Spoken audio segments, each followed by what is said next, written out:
Good morning. It's Lippy with Gemini Homestead. And this recipe is for you, Miss Lori. A subscriber requested pickled beets and eggs. So what am I doing Saturday morning? I'm making pickled beets and eggs. And Buddy was like, yes. Somebody asked. All he had to do was ask, right? So this is the fastest recipe, but it's patience for flavor. So I lined up the ingredients. Let's run through them. Let's get the process done. This is for you, Miss Lori. Okay, what you're looking at here, I've got 5 boiled eggs. Now I'm fixing to run them under cold water and get them peeled. Now in this jar, now you want a non-reactive jar. Don't put this in a metal jar. You really need a mason jar, glass jar. But in here, I've got 4 cans of drained whole beets. Now these are whole beets, 4 cans. I've got 2 cups of sugar, a cup of the juice from the drained beets. So it's going to be a cup of the juice,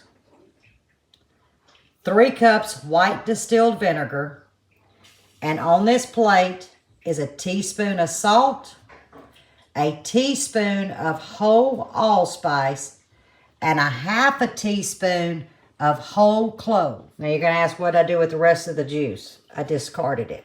I only reserved 1 cup. Okay, I've peeled the boiled eggs and I've set them in the jar. Now, this is where you can add more eggs.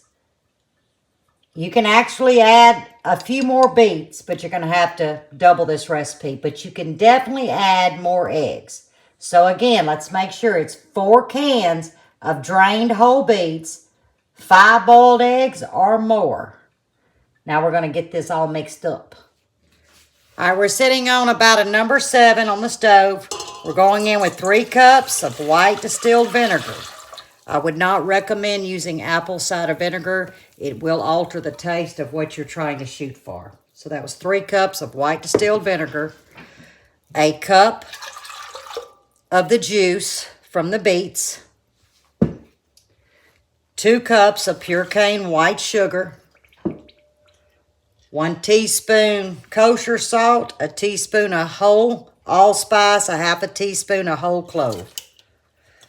It's just that simple, guys. And we're going to incorporate this, bring it up to a rapid boil. Okay, we're almost at the boil state. But you see, I can stir it down. We really want to bring this up to a rolling boil. And then you're going to immediately remove it from the heat. All right, we are there. And do you see how it's frothing on the top? That's where we want to be. All right, let's get it off the heat. All right, as you can see, I've got it right up against the pot over here because this will stain, this beet juice. And I use an old towel here. And what I'm going to do is I'm going to come in, I'm going to ladle it right on top. We're going to use all of this liquid.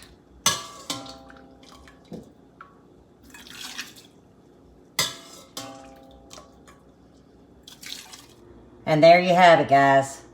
Now, as you can see, I did stir it to where the weight of the whole beets submerged the boiled eggs.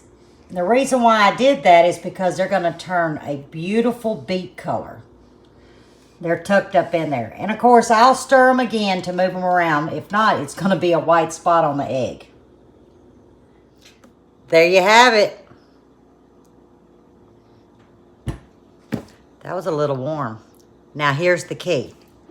I'm not going to put this lid on securely. I'm just going to let it just kind of sit for an hour to an hour and a half. I need this room temperature. You're going to put the lid on. Well, stir it. Put the lid on. Put it in the refrigerator. Don't tempt yourself. And tomorrow, 24 hours later, get you a bite. Phenomenal.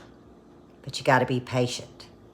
The flavors set in tomorrow.